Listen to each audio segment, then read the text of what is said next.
Wendigo is a mythological creature or evil spirit originating from Algonquian folklore.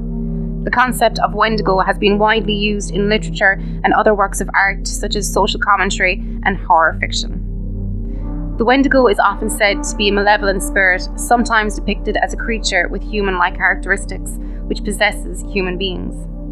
It is said to cause its victims a feeling of insatiable hunger, the desire to eat other humans, and the propensity to commit murder. In some representations, the Wendigo is described as a giant humanoid with a heart of ice, whose approach is signalled by a foul stench or sudden unreasonable chill. In modern psychiatry, the disorder known as Wendigo psychosis is characterised by symptoms such as an intense craving for human flesh and fear of becoming a cannibal. Wendigo psychosis is described as a culture-bound syndrome. In some First Nation communities, symptoms such as insatiable greed and destruction of environment are also thought to be symptoms of Wendigo psychosis. The Wendigo is part of the traditional belief system in a number of Algonquian-speaking peoples, including the Ojibwe, the Saulteaux, the Cree, the Naskapi, and the Innu.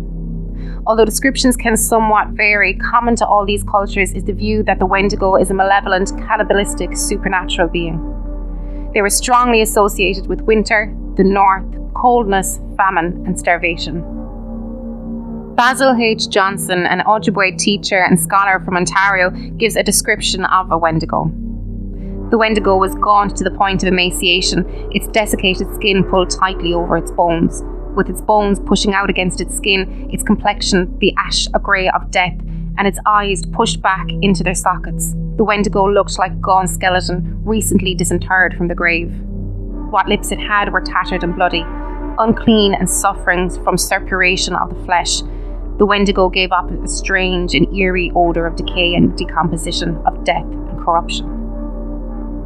In Ojibwe, Eastern Cree, West Main Swampy Cree, Naskapi and Innu lore, Wendigos are often described as giants that are many times larger than human beings, a characteristic absent from myths in other Algonquin cultures. Whenever a Wendigo ate another person, it would grow in proportion to the meal it had just eaten, so it could never be full. Therefore, Wendigos are portrayed as simultaneously gluttonous and extremely thin due to starvation. The Wendigo is seen as the embodiment of gluttony, greed, and excess. Never satisfied after killing and consuming one person, they are constantly searching for new victims. A Wendigo need not lose the human's powers of cognition or speech, and in some depictions may clearly communicate with its prospective victims or even threaten or taunt them. A specimen of folk story collected in the early 20th century by Lottie Chickaqua Marsden, an ethnographer of the Chippewas of Rama First Nation, in which a Wendigo also exhibits tool use and ability to survive partial dismemberment and auto-cannibalism, reads, "One time long ago, a big Wendigo stole an Indian boy, but the boy was too thin, so the Wendigo didn't eat him up right away, but he travelled with the Indian boy waiting for him till he'd get fat. The Wendigo had a knife and he cut the boy on the hand to see if he was fat enough to eat, but the boy didn't get fat. They travelled too much. One day they came to an Indian village and the Wendigo sent the boy to the Indian village to get some things for him to eat. He just gave the boy so much time to get there and back. The boy told the Indians that the Wendigo was near them and showed them his hand where the Wendigo cut him to see if he was fat enough to eat. They heard the Wendigo calling the boy. He said to the boy, 'Hurry up, don't tell lies to those Indians.' All of these Indians went to where the Wendigo was and cut off his legs. They went back again to see if he was dead. He wasn't dead. He was eating the juice from inside the bones of his legs that were cut off. The Indians asked the Wendigo if there was any fat on them. He said, 'You bet there is. I have eaten lots of Indians. No wonder they are fat.' The Indians then killed him and cut him to pieces. This was the end of the giant Wendigo. In some traditions, humans overpowered by greed could turn into Wendigos. The myth thus served as a method of encouraging cooperation and moderation. Other sources say Wendigos were created when a human resorted to cannibalism to survive. Humans could also turn into Wendigos by being in contact with them for too long. Among the Assiniboine, the Cree, and the Ojibwe, a satirical ceremonial dance is sometimes performed during famine to reinforce the seriousness of the Wendigo taboo. The ceremony involved wearing masks and dancing backwards around a drum. The last known Wendigo ceremony conducted in the United States was at Lake Wendigo of Star Island, Cass Lake, within the Leech Lake Indian Reservation in northern Minnesota. In historical accounts of retroactively diagnosed Wendigo psychosis, it has been reported that humans became possessed by the Wendigo spirit after being in a situation of needing food and having no other choice besides cannibalism. In 1661, the Jesuit Relations reported, "What caused us greater concern was the news that met us upon entering the lake, namely that the men deputed by our conductor for the purpose of summoning the nations to the North Sea and assigning them a rendezvous, where they were to await our coming, had met their death the previous winter in a very strange manner. Those poor men, according to the report given to us, were seized with an ailment unknown to us, but not very unusual among the people we were seeking. They were afflicted with neither lunacy, hypochondria, nor frenzy, but have a combination of all of these species of disease, which affects their imaginations and causes them a more than canine hunger. This makes them so ravenous for human flesh that they pounce upon women, children, and even upon men like veritable werewolves, and devour them voraciously without being able to appease or glut their appetite, ever seeking fresh prey, and the more greedily, the more they ate. This ailment attacked our deputies, and as death is the sole remedy among those simple people for checking such acts of murder, they were slain in order to stay the course of their madness." Although in many recorded cases of Wendigo psychosis, the individual has been killed to prevent cannibalism from resulting, some Cree folklore recommends treatment by ingestion of fatty animal meats or drinking animal grease. Those treated may sometimes vomit ice as part of the curing process. One of the more famous cases of Wendigo psychosis reported involved a Plains Cree trapper from Alberta named Swift Runner. During the winter of 1878, Swift Runner and his family were starving and his eldest son died. 25 miles away from emergency food supplies at a Hudson's Bay Company post, Swift Runner butchered and ate his wife and 5 remaining children. Given that he resorted to cannibalism so near to food supplies and that he killed and consumed the remains of all those present, it was revealed that Swift Runner's was not a case of pure cannibalism as a last resort to avoid starvation, but rather of a man with Wendigo psychosis. He eventually confessed and was executed by authorities at Fort Saskatchewan. Another well-known case involving Wendigo psychosis was that of Jack Fiddler, an OG Cree chief and medicine man known for his powers at defeating Wendigos. In some cases, this entailed killing people with Wendigo psychosis. As a result, in 1907, Fiddler and his brother Joseph were arrested by the Canadian authorities for homicide. Jack committed suicide, but Joseph was tried and sentenced to life in prison. He was ultimately granted a pardon, but died 3 days later in jail before receiving the news of this pardon. Fascination with Wendigo psychosis among Western ethnographers, psychologists, and anthropologists led to a hotly debated controversy in the 1980s over the historicity of this phenomenon. Some researchers argue that essentially Wendigo psychosis was a fabrication, the result of naive anthropologists taking stories related to them at face value without observation. Others have pointed to a number of credible eyewitness accounts, both by Algonquians and others, as evidence that Wendigo psychosis was a factual historical phenomenon. The frequency of Wendigo psychosis cases decreased sharply in the 20th century as boreal Algonquian people came into greater and greater contact with European ideologies and more sedentary, less rural lifestyles. In his 2004 treatise, Revenge of the Wendigo, on disorders and treatments of the behavioural health industry in the United States and Canada that are peculiar to Indigenous people, James B. Waldron wrote, "No actual cases of Wendigo psychosis have ever been studied, and Lou Morana's scathing critique in 1985 should have killed off the cannibal monster with the psychiatric annals."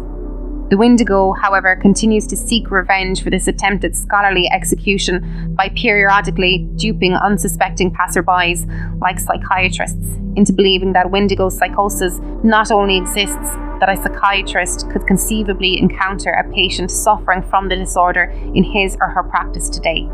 Wendigo psychosis may well be the most perfect example of the construction of an Aboriginal mental disorder by the scholarly professions, and its persistence dramatically underscores how constructions of Aboriginal by these professions have, like Frankenstein's monster, taken on a life of their own.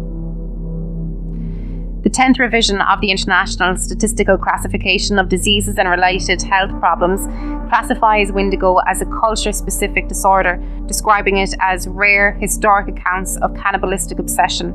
Symptoms included depression, homicidal or suicidal thoughts, and a delusional compulsive wish to eat human flesh.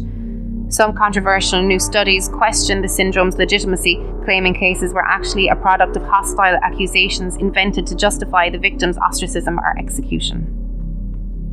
Some metal, vitamin, and oligoelements deficiencies are linked to psychosis-like conditions. Wendigo could be a focal aberration of some near-starvation mental disorders. In addition to denoting a cannibalistic monster from certain traditional folklore, some Native Americans also understand the Wendigo conceptually. As a concept, the Wendigo can apply to any person, idea, or movement infected by a corrosive drive towards self-aggrandizing greed and excessive consumption, traits that sow disharmony and destruction if left unchecked. Ojibwe scholar Brady DeSanti asserts that Wendigo can be understood as a marker indicating a person imbalanced both internally and toward the larger community of human and spiritual beings around them. Out of equilibrium and estranged by their communities, individuals thought to be afflicted by the Wendigo spirit unravel and destroy the ecological balance around them. Chippewa author Louise Erdrich's novel The Round House, winner of the National Book Award, depicts a situation where an individual person becomes a Wendigo. The novel describes its primary antagonist, a rapist whose violent crimes desecrate a sacred site, as a Wendigo who must be killed because he threatens the reservation's safety. In addition to characterizing individual people who exhibit destructive tendencies, the Wendigo can also describe movements and events with similarly negative effects. According to Professor Chris Shedler, the figure of the Wendigo represents consuming forms of exclusion and assimilation through which groups dominate other groups. This application allows Native Americans to describe colonialism and its agents as Wendigos, since the process of colonialism ejected natives from their land and threw the natural world out of balance. DeSanti points to the 1999 horror movie Ravenous as an illustration of this argument, equating the cannibal monster to American colonialism and manifest destiny. This movie features a character who articulates that expansion brings displacement and destruction as side effects, explaining that manifest destiny in Western expansion will bring thousands of gold-hungry Americans over the mountains in search of new lives. This country is seeking to be whole, stretching out its arms and consuming all it can, and we merely follow. As a concept, Wendigo can apply to situations other than some Native American-European relations. It can serve as a metaphor explaining any pattern of domination by which groups subjugate and dominate or violently destroy and displace. Joe Lockhart, English professor at Arizona State University, argues that Wendigos are agents of social cannibalism who know no provincial or national boundaries. All human cultures have been visited by shape-shifting Wendigos.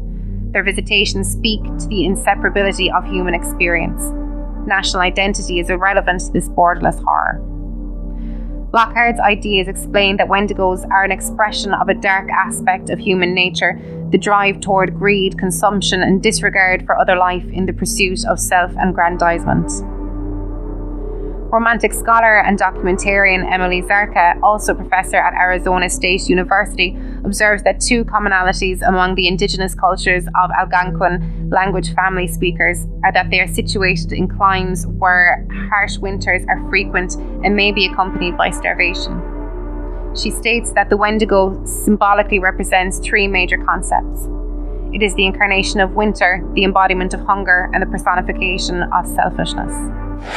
If you like that, then check out our Patreon, where for just $5 a month you get access to exclusive shows like Real Monsters and Playing with Bones with Amy Rose, along with early access to all our minisodes and ad-free access to the Weekend Update and It's Alive! Not convinced yet? Well, head on over now and have 7 days on us. That's a 7-day free trial for all new members. That's It's Alive Pod on Patreon. It's Alive, all the guts and go with none of the guilt. See you on Wednesdays, unless you're on Patreon when you get us all week long.